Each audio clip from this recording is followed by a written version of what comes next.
Alors, nous allons à présent finaliser les annotations du paramétrage des connecteurs des différents équipements de génie climatique.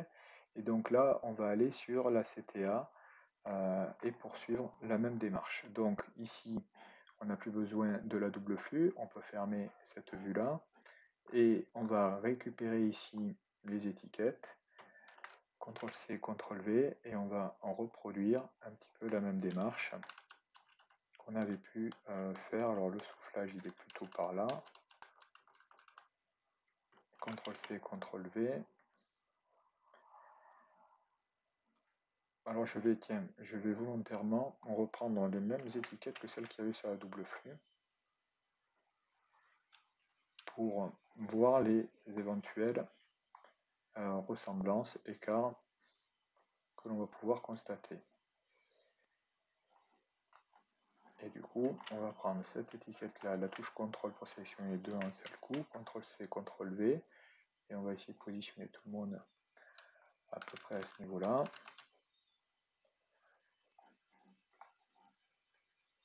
Ok. Alors, on va sélectionner notre équipement de génie climatique, modifier la famille, on aurait pu double-cliquer aussi dessus, un petit WT, et on va étudier chaque connecteur. Alors, ici, on va commencer par le connecteur de soufflage, à ce niveau-là. Donc, on le sélectionne sur la famille. On voit ici que classification, c'est soufflage. Extérieur, on sort de la CTA. Et calculer, ça veut dire que ça hérite des valeurs de la gaine. Donc, on est exactement dans les mêmes configurations. C'est le même format d'étiquette. On n'y touche pas. Tant qu'on y est, maintenant, on va faire la partie ici reprise. Là, la reprise, on va voir que c'est une classification reprise, c'est plus une classification extraction. Donc ici, il va falloir que l'on mette reprise.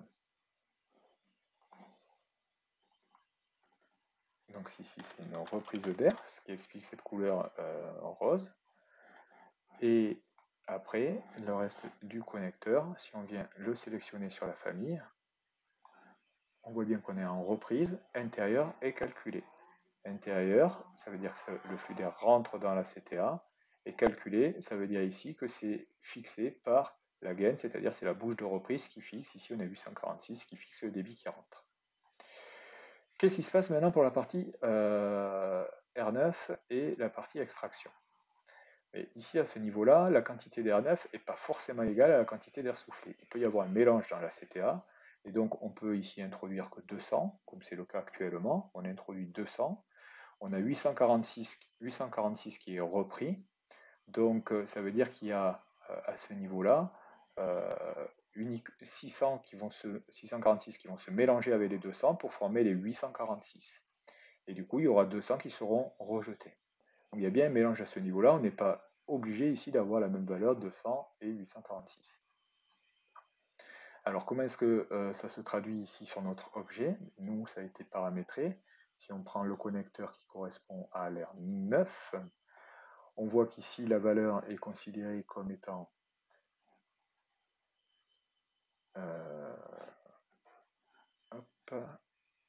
la valeur est considérée comme étant prédéfinie, intérieur, soufflage. Donc si on affine les informations du connecteur sur l'air 9, donc prédéfini intérieur soufflage, si on regarde la valeur du débit ici, qu'on vient sélectionner à ce niveau-là, on voit que le débit associé est le débit d'air 9, QVAN. Et quand on va ici dans les propriétés type de la famille, qu'on va voir un petit peu toutes les propriétés, on va voir que le débit d'air 9, ici, aucune information est donnée.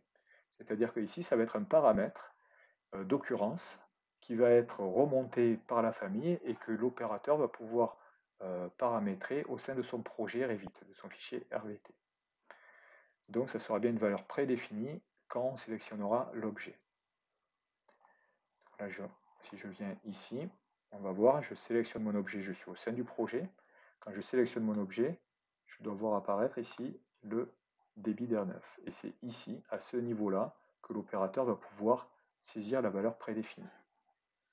Donc c'est ce que l'on a ici quand c'est prédéfini. On l'avait aussi prédéfini, si vous vous rappelez, au niveau des bouches. Au niveau des bouches, c'était prédéfini, et là c'est le concepteur qui saisit la valeur. Et on va écrire la même chose ici, c'est le concepteur qui saisit la valeur.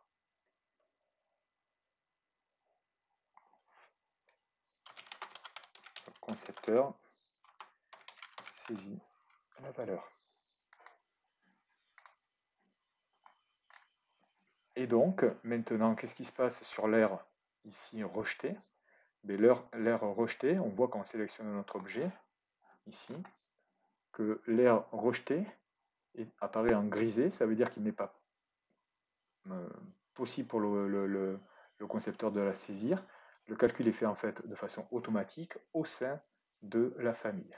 La preuve, on va venir aller sur la famille ici, on va sélectionner ici ce connecteur, et on va voir que le connecteur a ici, dans la ligne débit, un paramètre qui lui est associé, QV-ARJ, et quand on va dans la fenêtre propriété du type en haut, on va voir que QV-ARJ est égal ici à QV-AN, automatiquement.